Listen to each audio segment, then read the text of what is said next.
안녕하세요. 정보통신 컨설턴트 정상민입니다. 여러분과 함께 정보통신 지식 공유하며 저는 행복하고 여러분은 유익한 시간 가지시면 좋겠습니다. 이번 시간에는 DNS, 도메인 네임 시스템에 대해 알아볼 텐데요. DNS는 IP 네트워크에서 사용하는 시스템입니다. 인터넷을 편리하게 쓰게 해주는 것으로 도메인을 IP 네트워크에서 찾아갈 수 있는 IP로 변환해 줍니다.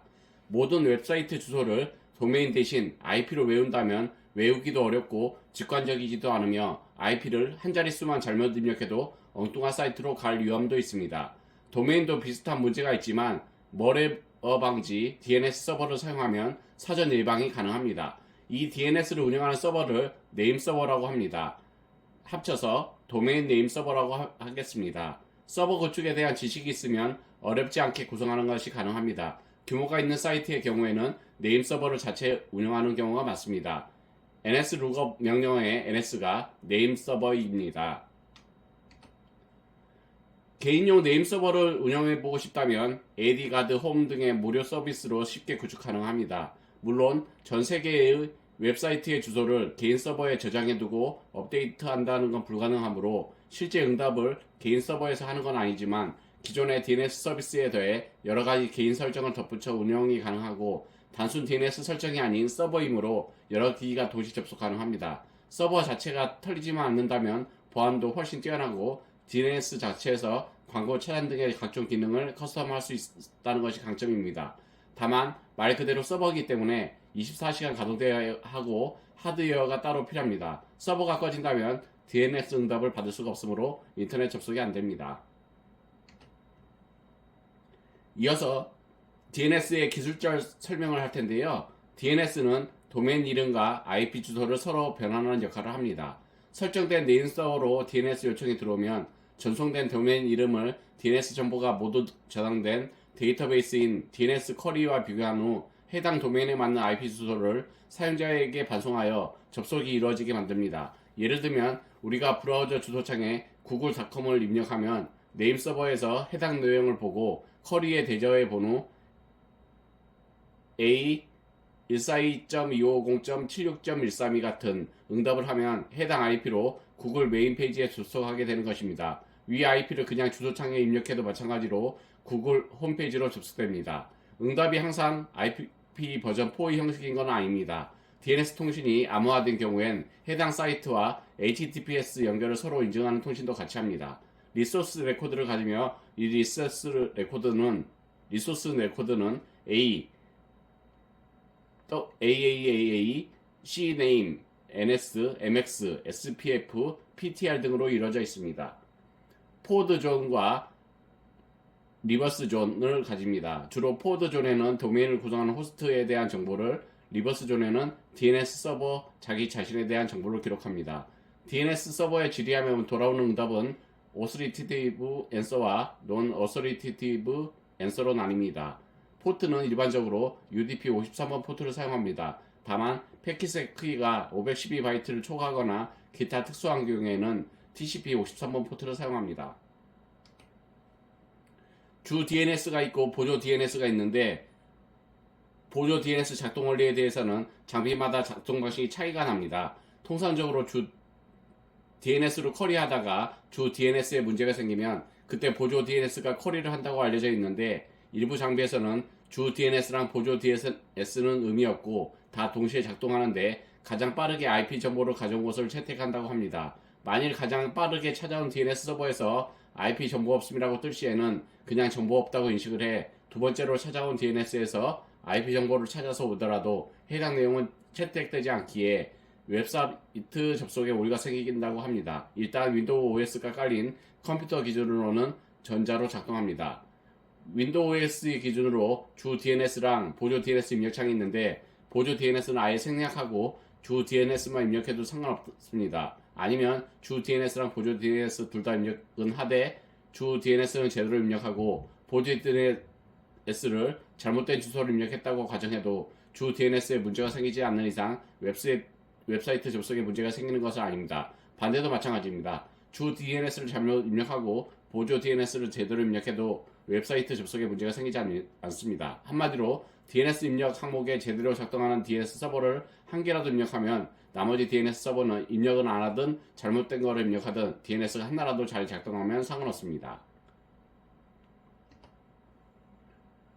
이어서 Authoritative Answer란 무엇인가에 대해 설명하고 있는데요. DNS 서버가 질의받은 도메인 또는 IP 주소의 레코드를 포워드 존, 리버스 존 모두 가지고 있을 경우에 하는 응답입니다. 여러 호스트로 구성되어 있는 도메인의 네임 서버에 도메인을 구성하고 있는 호스트의 주소를 직접 질의할 때 얻을 수 있습니다.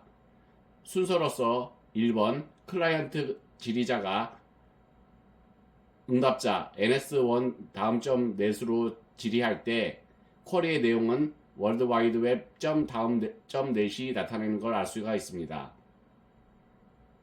그래서 두 번째 순서로 ns1 다음 점 넷에서 자신의 레코드를 확인하고 성공이 되면 세 번째로 클라이언트에서 ns1 다음 점 넷이 응답됐다고 하면서 월드와이드웹 다음 점 넷의 IP 주소를 확인할 수가 있겠습니다.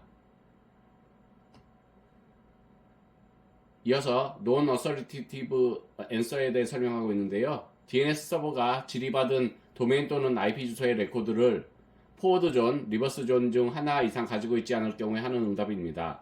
도메인의 네임 서버에 해당 도메인을 구성하지 않은 호스트, 즉 외부 서버의 주소를 질의했을 때 받을 수 있는 응답입니다. 가정집에서 DNS 서버에 질의할 때 받게 되는 응답이 바로 이것입니다. 아래의 표에 Non-Authoritative Answer의 순서가 표시되어 있습니다.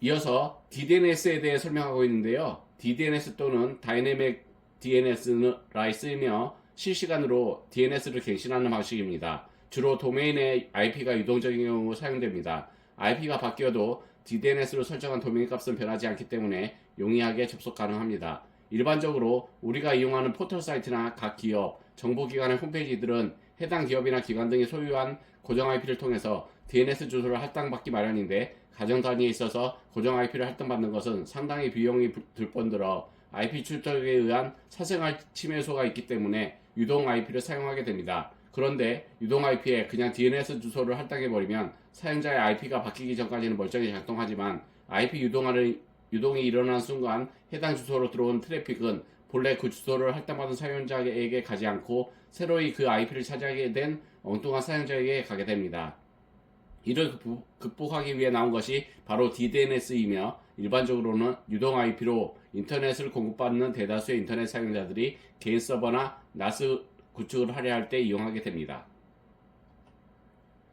그 외 자가 소유의 고유한 도메인을 DDNS 서비스가 제공되는 네임 서버 서비스 업체 등에 등록 후 해당 네임 서버 서비스 업체에서 제공하는 방법으로 네임 서버 서비스 업체의 A 레코드 IP를 갱신시켜주는 방식 등으로 DDNS 서비스를 제공받을 수 있습니다. EMF 네트워크스에서 IP타임 브랜드의 공유기와 NAS 내장 기능으로 DDNS 기능을 제공하며 공유기는 IPtime.org, NAS는 IPdisk.co.kr 형식으로만 사용이 가능합니다. 개인 사용자는 DUCK-DNS라는 DNS 제공자를 많이 사용합니다. 이쪽에선 유명해서 보통 NAS나 개인 서버 용도의 OS 차원에서 공식 지원하는 경우도 많아 구축이 간편하고 SSL 인증서 발급까지 올인원으로 구성되어 설정 한 번으로 HTTPS까지 연결까지 가능한 경우도 있습니다. 클라우드 플레이어를 이용하고 있다면 API를 이용해 직접 코드를 빌드하거나 관련 프로그램을 이용해 DDNS를 구현할 수 있습니다. 이어서 DNS over TLS DOT 방식에 대해 설명하고 있는데요.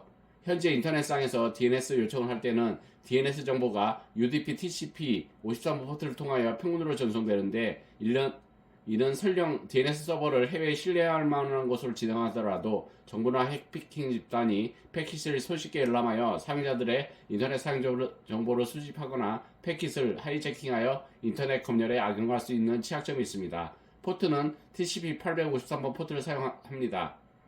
TLS가 기본적으로 TCP 기반이라 TCP 포트만 사용합니다. DNS 오버 TLS는 사용자와 DNS 서버 간의 통신을 암호하여 DNS 요청을 감청할 수 없게 만들고 중간자 공격을 차단하여 DNS 스푸핑 공격의 가능성을 줄여줍니다. 또 DNS 오버 TLS는 전통적인 DNS 요청을 TLS 프로토콜을 이용해 전송함으로써 높은 호환성과 편리성을 가져다 줍니다. 이 기술은 IETF에서 RFC 7858, RFC 8310으로 표준되었으며 이미 안드로이드의 차세대 버전인 P9.0부터 공식 지원은 물론 윈도우나 맥, iOS, 아이폰입니다. 안드로이드 9 버전에서도 서드파티 소프트웨어를 통해 사용이 가능합니다. 마이크로소프트 윈도우에서는 윈도우 11 기준으로 빌드 버전이 25158 이상이면 공식적으로 윈도우에서도 지원합니다. 다만 이 기술은 DNS 서버가 지원해줘야만 사용 가능하며 정부나 해킹 집단이 통제하에 있는 DNS 서버에선 설령 DNS 오버 TLS를 지원하더라도 서버 자체가 오염되어 올바른 응답을 해주지 않으므로 소용이 없습니다. 현재 지원하는 DNS 서버는 IBM, 구글 퍼블릭 DNS 등이 있습니다. 오늘은 DNS에 대해 알려드렸는데요. 여러분께 유익한 시간이 되었으면 좋겠습니다. 오늘 말씀드린 내용은